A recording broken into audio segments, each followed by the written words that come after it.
kunnafoni min bɛ di nanzarakan na o bɛna yɛlɛma aw ye todunkan na a bɛna lase aw ma seeru sila maraka faama fɛ sabula kunnafoni sɔrɔbaliya o ye kunnasiri ye. Maraka faama ka journal banbara bɛna lase aw ma ka sababu ɲuman kɛ malizoom.net ye. Maraka faama i bisimila bi kunnafoniw bɛ cogo di? Fanta Sidibe donkibaru labɛn bɛ fasire jɛkulu maaw fɛ a bɛna lase a balimakɛ Seyidu Sila maraka faama fɛ. Sorigi no dɔgɔnɔkɛ faama k'ale to suya kɔlɛ la bi donya in na ntɛnɛn utikalo tile 27 san 2018 kunnafoni bakurubaw filɛ.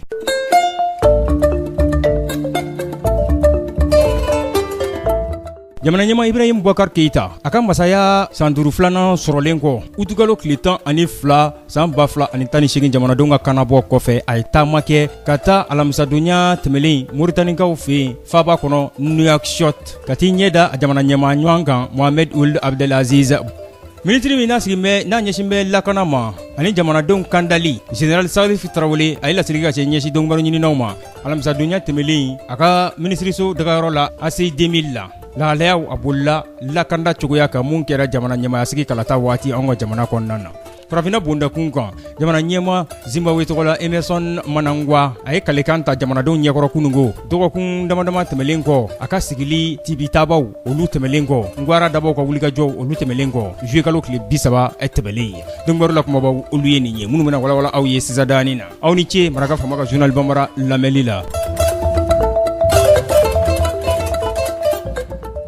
An bɔra k'o de fɔ sisadani na jamana ɲɛma Ibrahim Boubacar Keita a sigilen kɔ a ka san 5 filanan masaya bulon kɔnɔna na utikalo tile 12 kalata tɛmɛlen kɔ tako filanan jamana ɲɛmayasigi kalata san 2018 n'a yɛrɛ tun ye nɔngɔnkari a yɛrɛ nɔbila ko la a ye taama kɛ ka taa ɲɛdama kɛ Moritanikaw fɛ alamisadonya tɛmɛlen u ka faaba kɔnɔ Nouakchott a n'a teri ani a jamana ɲɛma ɲɔgɔn n'o ye Mohamed Ould Abdelaziz ye. Moritani jamana ɲɛma u ye ɲɔgɔn ye. Nin taama in a kɛra heure damadama taama ye Moritanikaw fɛ Ibrahim Boubacar Keita a y'a ka teriya a n'a ka bonyamasegin a y'o kumakanw bɛɛ lajɛlen ta ka ɲɛsin Mohamed Ould Abdelaziz ma Moritani jamana ɲɛma. Moritani ale ye diinɛ jamana ye n'u k'a ma République Islamique Mauritanienne. Jamana ɲɛma Moritani tɔgɔ la Mohamed Ould a ma yɛrɛminɛ kɛ a ko ale b'a ka dɛmɛ a n'a ka bilasirali ale b'o bɛɛ lajɛlen ta ka ɲɛsin Ibrahim Boubacar Keita ma i n'a fɔ a y'a kɛ kabini yɛrɛ ɲɛfɔ waati dabɔ waati an ka jamana kɔnɔ jamana ɲɛmayasigi kalata la n'o ye campagne électorale ye. A ko kabini o waati juillet kalo tile 29 san 2018 ale y'a ka dɛmɛ kumakanw ta ka ɲɛsin Ibrahim Boubacar Keita ma. Tile kelen baɲango o tɛmɛlen kɔ k'a sɛbɛntiya k'a fɔ ko masaya bulon san 5 filanan ko o dabɔtɔ filɛ Ibrahim Boubacar Keita fɛ septembre kalo tile 4 cour constitutionnelle fɛ Mali tɔgɔ la Ibrahim Boubacar Keita san 5 o kun bɔra ye masaya bulon o da yɛlɛla a donna k'i sigi masaya sigilan kɔnɔna na. Ibrahim Boubacar Keita a fora Moritani jamana ɲɛmaa fɛ ka tanuni ta ka ɲɛsin a ma a ka ni masaya san 5 filanan in sɔrɔlen kɔ. Mali ni Moritani ninnu ye jamana ye dankun de b'u ni ɲɔgɔn cɛ n'o ye frontière ye wa u bɛɛ lajɛlen bɛ ɲɔgɔn sɔrɔ kulu kɔnɔna na n'o ye jamana 5 min farala ɲɔgɔn kan ka Sahara kungo ka kanda ta ka ɲɛsin o ma ka mugujugusila jatigɛ walew k'olu kɛlɛ Sahara kungo kɔnɔna na jamana fila in u bɛ ɲɔgɔn sɔrɔ o kɔnɔ. Ibrahim Boubacar Keita a n'a nɔkama caman u ye nin taama in kɛ Moritanikaw fɛ wa a n'a furumuso tun bɛ ɲɔgɔn fɛ n'o ye Keita Aminata Mayiga ye.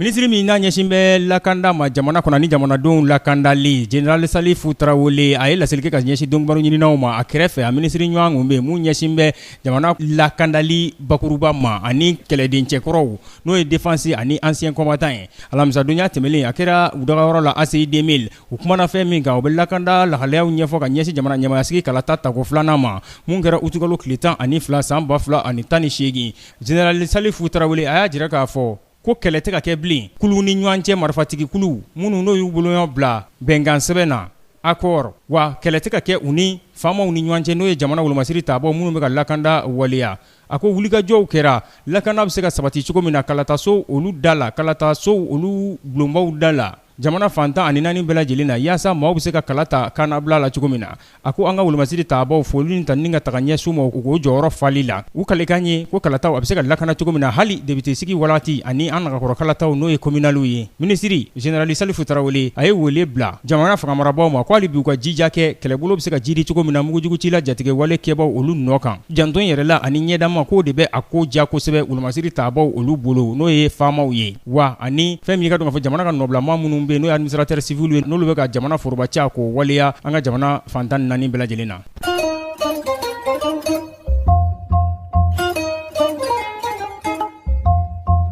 Farafina bondakun kan Zimbabwe jamana ɲɛma Emerson Mnangagwa a y'a ka kalekan ta jamanadenw ɲɛkɔrɔ a ka jamana ɲɛmaaya kurayali o kɛra kunungo dɔgɔkun damadama kari ɲɔgɔn na ni o kɛra taamaw senfɛ minnu n'o kɛra ngwara dabaw fɛ ka ɲɛsin a ka nin masaya in sɔrɔli ma ka fɔ u ma jɛ ni a ye ko namaraw kɛra a ko la juillet kalo tile 30 tɛmɛlen Emerson Mnangagwa a ko ne Emerson Mnangagwa mɛn kale k'a fɔ ne kɛra jamana ɲɛmaa ye Zimbabwe tɔgɔ la wa mɛn tile Zimbabwe jamana ye mɛ Zimbabwe jamana ka sariya bulonba constitution b'o bonya a ye nin kumakan in fɔ a ka kalekan o tatɔ jamanadenw olu ɲɛkɔrɔ. N'a fɔra an ka hakilina jigin kɛ an b'a jira k'a fɔ Emerson Mnangagwa ale tun ye cɛbɔ ye ZANU PF o tɔgɔ la wa jamana ɲɛmadankan kɔrɔ don a yirala k'a fɔ ale ye masaya sɔrɔ juillet kalo tile 30 kɛmɛ sarada la 50 murumuru 8 k'olu ye kala ta ale ye ani maa min tun bɛ ɲɔgɔn na n'o ye Nelson Chamisa ye kɛmɛ sarada la 44 murumuru 3 ale y'o sɔrɔ ale tun ye Mouvement pour un changement démocratique MDC o ka cɛbɔ ye.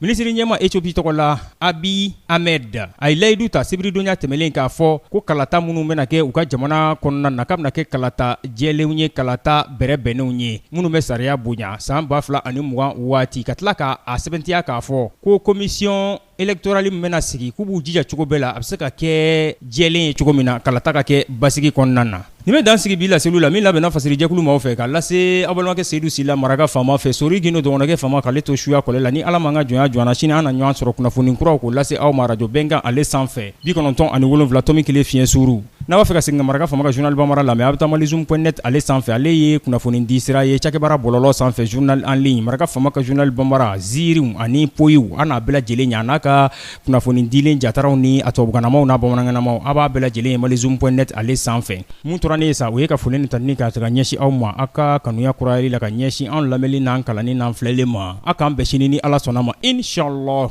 Maraka faama ka bi journal Bambara lasera aw ma ka sababu ɲuman kɛ malizoom.net ye.